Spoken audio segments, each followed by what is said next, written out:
몸에는 나타나지 않지만 불이 꺼지는 순간 정신을 짓누르는 피로가 있습니다. 당신은 침대에 눕습니다. 집안은 고요합니다. 하루가 끝났습니다. 하지만 머릿속에서는 또 다른 근무가 시작됩니다. 숫자들이 어둠 속에서 천장에 비춰지듯 나타납니다. 카드 잔액, 연체된 할부금, 무시한 척한 청구서. 몸은 휴식을 요구하지만 가슴은 답답합니다. 호흡은 짧아지고 잠은 오지 않습니다. 당신은 계산을 100번째로 다시 해보며 마치 작은 방에 가구를 배치하듯 금액을 맞추려 합니다. 먼저 이것을 지불하면 그 다음에 남는 것이 있을까? 이것을 미루면 아무도 눈치채지 않을까? 하지만 마음속 깊이 당신은 압니다. 맞지 않는다는 것을. 절대 맞지 않습니다. 그리고 가장 고통스러운 것은 노력 부족이 아닙니다. 당신은 일합니다. 책임감을 가지려 노력합니다. 낭비를 피합니다. 그럼에도 월말이 되면 돈은 청구서보다 먼저 사라집니다. 그러자 조용히, 거의 부끄럽게 질문이 떠오릅니다. 내게 뭐가 문제일까? 하지만 만약 제가 말한다면 어쩌면 그것이 무능함도 운 나쁨도 아닐 수 있습니다. 그리고 만약 당신을 숨막히게 하는 것이 단순한 재정 문제가 아니라 보이지 않는 돈이 당신에게 도달하기 전부터 흐름을 막고 있는 무언가라면 고대 전통에 따르면 빚은 청구서보다 훨씬 이전에 시작됩니다. 그리고 그 순간 모든 것이 바뀝니다. 유대 전통에서 빚은 단순한 수학적 문제로만 여겨지지 않았습니다. 빚은 수축 상태로 이해됩니다. 탈무드는 사람이 빚을 지면 그에 맞을 영적 운 공급의 흐름이 좁아진다고 가르칩니다. 물이 자유롭게 흐르는 파이프를 상상해 보세요. 이제 손이 그 파이프를 세게 조이고 있다고 상상해 보세요. 위에서 물을 더 부을 수 있습니다. 압력을 높일 수 있습니다. 2배로 노력할 수 있습니다. 하지만 중간이 압축되어 있으면 흐르는 것은 한 줄기뿐입니다. 많은 사람들이 바로 이렇게 살고 있습니다. 그들은 더 많이 노력하고 초과 근무를 하고 더 많은 책임을 떠안습니다. 그럼에도 결과는 비례하지 않습니다. 돈은 들어오지만 오래 머물지 않습니다. 항상 예상치 못한 새로운 지출, 갑작스런 일, 연체가 발생합니다. 이것은 공로 부족이 아닙니다. 흐름의 막힘입니다. 그리고 여기서 더 깊은 사실이 있습니다. 오랜 시간 재정적 압박 속에서 살면 사람은 결핍 사고방식을 발전시키기 시작합니다. 끊임없는 두려움, 집착, 불신, 그리고 이 에너지는 수축을 강화합니다. 영적 시스템은 정렬을 통해 작동합니다. 마음이 부족을 느끼면 흐름은 제한으로 반응합니다. 벌이 아니라 반영으로 쓰입니다. 이것이 왜 두 사람이 똑같이 열심히 일해도 한 사람만 가볍게 번영하는지 설명합니다. 그러자 질문은 더 이상 어떻게 더 벌까가 아니라 어떻게 압축을 제거할까?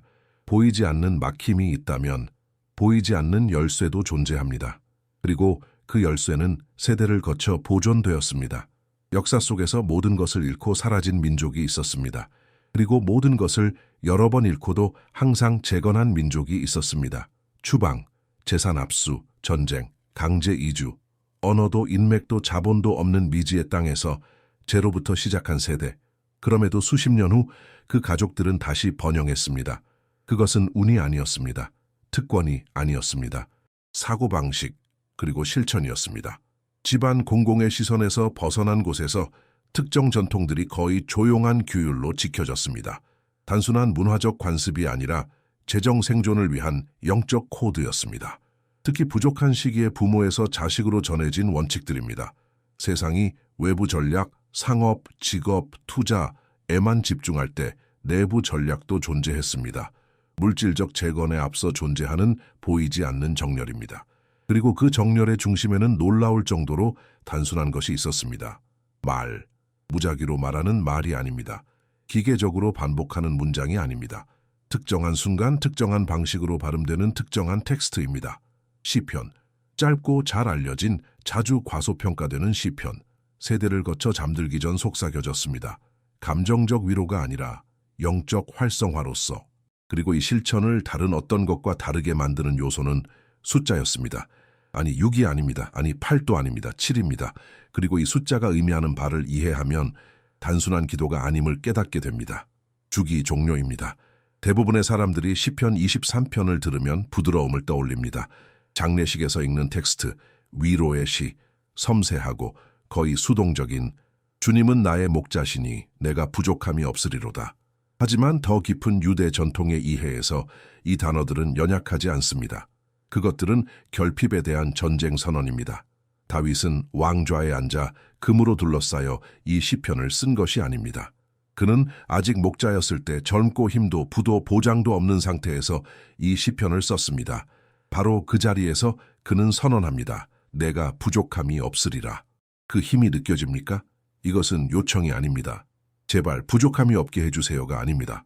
이것은 명령입니다. 신비 전통에서 말은 현실을 형성합니다. 의도와 의식을 담아 발음될 때 세상을 단순히 묘사하는 것이 아니라 세상을 정렬합니다. 그가 나를 푸른 초장에 누이시며 공급입니다. 잔잔한 물가로 인도하시네 흐름입니다. 내 잔이 넘치나이다. 생존이 아니라 과잉입니다. 머무를 수 있는 능력을 초과하는 풍요입니다. 시편의 각 구절은 정체성을 만듭니다. 돌봄을 받고 인도되고 유지되는 존재, 정체성이 경험보다 앞섭니다. 많은 사람이 위안을 찾으며 텍스트를 반복하지만 실제로 영적 재배치 공식을 손에 쥐고 있는 사람은 적습니다. 하지만 저는 제 재정 현실이 완전히 무너졌을 때야 비로소 이 말의 진정한 힘을 깨달았습니다. 모두 바닥에 떨어진 순간 시편은 시가 아닌 전략이 되었습니다. 제가 34살이었을 때 우리가 쌓아온 모든 것이 무너지기 시작했습니다. 천천히 하락한 것이 아니었습니다. 예고된 위기도 아니었습니다. 붕괴였습니다. 계약 파기, 잘못 계산된 파트너십, 몇 주 만에 수년간의 노력이 청구서 더미로 변했습니다. 남편의 사업은 단순히 무너졌습니다. 그 목요일 밤 주방 테이블 앞에 앉아있던 기억이 납니다. 노란 종이 한 장이 눈앞에 있습니다. 그 위에 모든 빚을 적었습니다. 은행, 공급업체, 우리를 믿었던 친구들, 숫자는 하나하나 더 커 보였습니다. 합계를 내자 숨이 막혔습니다. 단순한 걱정이 아니었습니다. 수치였습니다. 미래에 대한 두려움, 실패했다는 느낌. 저는 울지 않았습니다. 얼어붙었습니다. 그 주 시어머니가 우리를 방문했습니다. 여러 번 인생을 재건한 여성, 문자 그대로 무에서 시작한 경험이 있는 사람. 그녀는 빚으로 가득한 종이를 보고도 당황하지 않았습니다. 그녀는 단지 한 가지 질문을 했습니다. 다윗이 시편 23편을 쓸 때 누군지 아나요? 저는 자동적으로 대답했습니다. 왕이었어요. 그녀는 고개를 저었습니다. 아니요, 그는 아무것도 없는 목자였습니다. 그리고 바로 그 자리에서 풍요를 선언했습니다. 그 순간 제 안에 무언가가 변했습니다. 그가 번영을 보기 전에 선언했다면 문제는 자원의 부족이 아닐 수 있습니다. 문제는 위치였을 수 있습니다. 그리고 그녀는 7번 반복하는 비밀을 제게 밝혔습니다. 시어머니는 먼저 돈에 대해 말하지 않았습니다. 그녀는 주기에 대해 이야기했습니다. 유대 전통에서 숫자 7은 우연히 상징적인 것이 아닙니다. 세상은 7일에 창조되었습니다. 7째 날은 샤밧, 모든 것이 완성되는 날. 7년마다 쉐미타가 일어나며 빚이 면제됩니다. 재정적 해방은 창조 구조에 내재되어 있습니다. 7은 노력을 의미하지 않습니다. 7은 완료를 의미합니다. 그녀는 말했습니다. 잠들기 전에 시편 23편을 9번 반복하면 도움을 구하는 것이 아닙니다. 결핍의 주기가 끝났음을 선언하는 것입니다. 6번이 아니라 불완전할 것입니다. 10번이 아니라 이미 다른 주기가 됩니다. 7은 마무리입니다. 그리고 그녀는 구체적이었습니다. 매우 구체적이었습니다. 시편을 큰 소리로 말하세요. 천천히. 침대 가장자리에 앉아 잠들기 전 손을 무릎 위에 올리고 받을 준비가 된 듯이. 그것은 미신이 아니라 구조화된 의도였습니다. 잠들기 전 순간이 영적으로 민감하다는 것을 설명했습니다. 의식적 마음이 이완되고 영혼이 상승하기 시작하는 순간, 당신이 그 순간 선언하는 것이 당신과 함께합니다. 그리고 변화시키는 지침이 이어졌습니다. 오늘 밤 하세요. 너무 분석하지 마세요. 그냥 하세요. 하지만 7번 반복을 시작하기 전에 그녀는 제가 예상치 못한 한 가지를 덧붙였습니다. 2번째 단계가 있습니다. 그것 없이는 아침에 채널이 닫힙니다. 제가 시편을 외우기 시작하기 전에 시어머니는 오래된 이야기를 들려주었습니다. 그녀는 예루살렘의 매우 부유한 남자 낙디몬 벤 구리온에 대해 이야기했습니다. 큰 가뭄 동안 그는 위험한 결정을 내렸습니다. 로마 관리에게 막대한 양의 물을 빌려 사람들에게 공급했습니다. 모든 것을 정해진 날짜까지 갚겠다고 약속했습니다. 은으로 지급할 것이라고도 약속했습니다. 비가 오지 않았습니다. 기한이 다가왔습니다. 빚은 거대했습니다. 하지만 도망치거나 절박하게 협상하는 대신 낙디모는 비범한 행동을 했습니다. 그는 그 계약을 개인적 자부심이나 이익 때문에 한 것이 아니라고 하나님 앞에서 선언했습니다. 사람들을 위해, 목적을 위해 했습니다. 그는 의도를 정렬했습니다. 탈무드는 같은 날 구름이 생기고 비가 내려 저수지가 가득 찼다고 기록합니다. 빚은 상환되었습니다. 그때 그녀는 제게 바라보며 말했습니다. 돈은 목적이 있는 곳으로 흐릅니다. 두려움이 있는 곳에서는 막힙니다. 전통에 따르면 생계는 단지 당신을 위해 오는 것이 아닙니다. 그것은 당신을 통해 옵니다. 누군가 절망으로 움켜쥐기 시작하면 흐름이 줄어듭니다. 누군가가 자신이 채널이 될 것이라고 선언하면 흐름이 길을 찾습니다. 그때 그녀가 두 번째 단계를 가르쳐 주었습니다. 7번 반복하기 전에 당신의 공급이 누구를 위해서도 사용될 것인지 큰 소리로 말해야 합니다. 왜냐하면 하늘은 닫힌 금고보다 채널에 더 잘 응답합니다. 그날 밤 첫 번째 반복을 시작하기 전에 시어머니가 저를 멈추었습니다. 아직 시작하지 마세요. 그녀는 말했습니다. 영적 채널을 열기 전에 흐름의 방향을 정해야 합니다. 목적 없는 돈은 무거움이 되지만 목적 있는 돈은 움직임이 됩니다. 그래서 그녀는 제가 큰 소리로 선언하도록 지도했습니다. 절박한 요청이 아니라 약속으로서 아브라함, 이삭, 야곱의 하나님, 제 손에 들어오는 모든 공급이 단지 저만을 위한 것이 아니라고 선언합니다.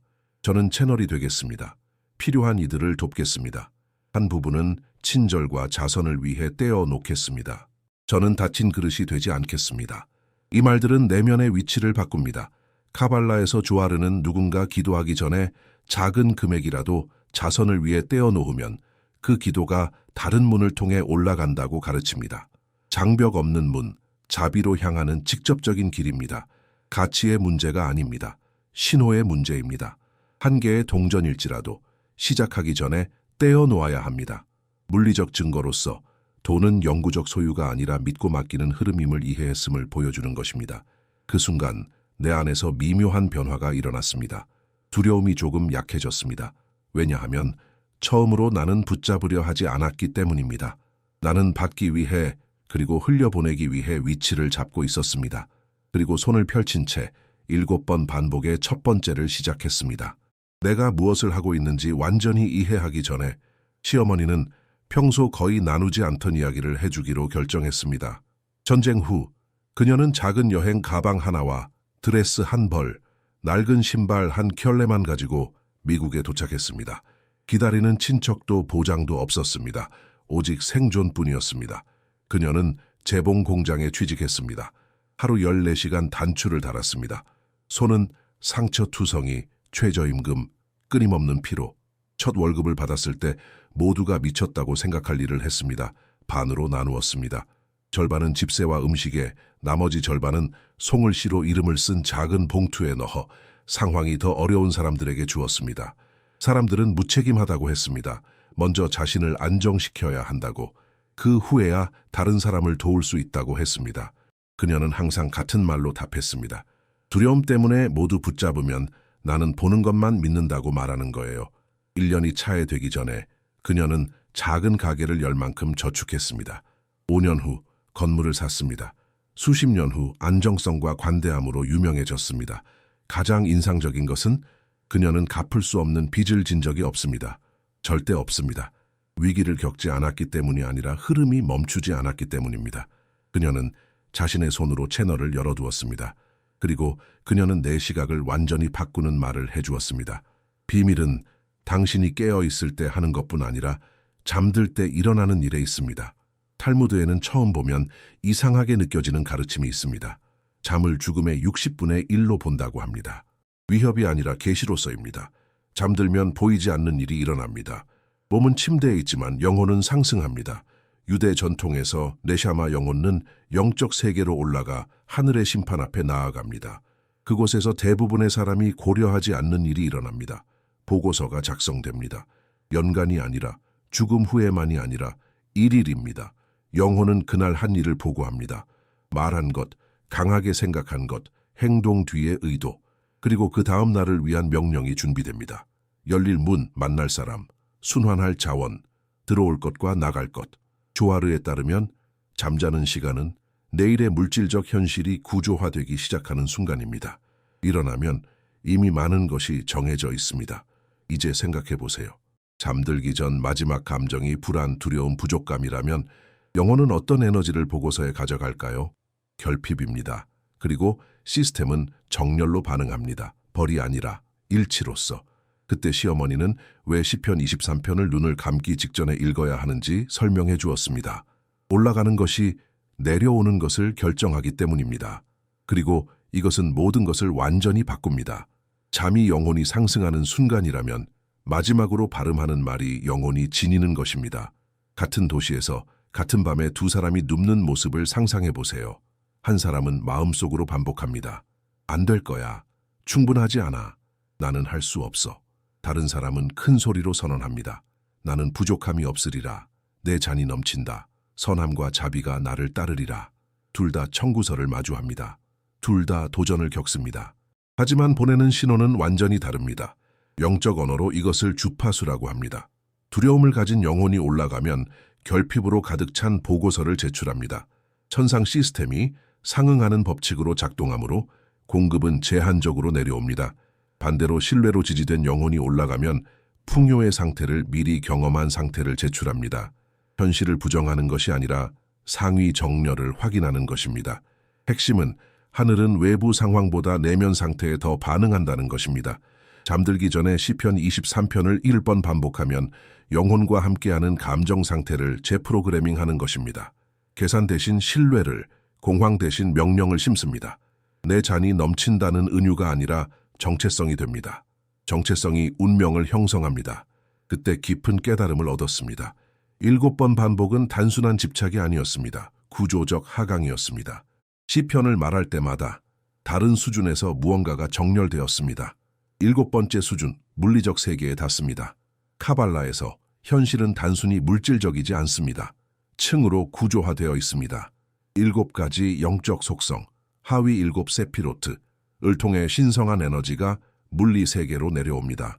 체세드 자비, 게부라 규율, 티페레트 조화, 네차크 인내, 호드 감사, 예소드 기반, 마지막으로 말쿠트, 물질 세계, 현실이 나타나는 곳, 직접 내려오지 않습니다. 모든 것은 단계별로 내려옵니다. 시어머니는 시편 23편의 각 반복이 2층을 건드린다고 설명했습니다.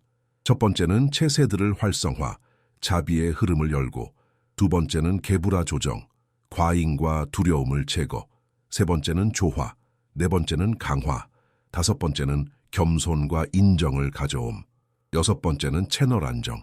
하지만 7번째 반복에서 에너지는 말쿠트에 닿습니다. 구체적 세계, 예상치 못한 지불, 새로운 기회, 방향이 바뀌는 협상, 수익을 창출하는 아이디어, 아리, 라비 이삭 루리아는 7회 주기로 반복하면 티쿤, 풍요 흐름의 수정이 생긴다고 가르쳤습니다. 층별로 영적 배관을 뚫어 물이 자유롭게 흐르도록 하는 것과 같습니다. 그러므로 기계적으로 반복하는 것이 아닙니다. 단계별로 내려가는 것입니다. 5번째에서 멈추면 흐름은 물리 세계에 닿지 않습니다. 급하게 하면 정렬이 없습니다. 하지만 주기를 완성하면 무언가가 닫히고 새로운 주기가 시작됩니다. 실천이 필요합니다. 의도만으로는 채널을 유지할 수 없습니다. 원리를 이해했지만 원리만으로는 변화를 만들 수 없습니다. 그러니 세부 사항에 주목하세요. 모든 것이 중요합니다. 첫째, 환경을 준비하세요. 방이 완벽할 필요는 없지만 정돈되어야 합니다. 유대 전통에서 신성한 임재는 정돈된 곳에 머무르기 쉽습니다. 옷을 치우고 침대를 정리하고 존엄한 공간을 만드세요. 둘째, 시작하기 전에 친절과 자선을 위해 떼어 놓으세요. 동전 하나면 충분합니다. 봉투나 특정 장소에 두세요. 그렇게 하며 그 금액이 누군가를 돕는 데 쓰일 것이라고 선언하세요. 이는 당신이 채널이 되겠다고 선택했음을 신호합니다. 셋째, 침대 가장자리에 앉으세요. 눕지 마세요. 척추를 곧게 세우고 발을 바닥에 두고 손은 무릎 위, 손바닥은 위로 받기 위한 자세입니다. 넷째, 의도를 큰 소리로 선언하세요. 들어오는 공급이 단지 자신만을 위한 것이 아님을 확언합니다. 그제야 시작하세요. 시편 23편을 1번 반복하세요. 천천히, 서두르지 말고 각 구절을 시각화하세요.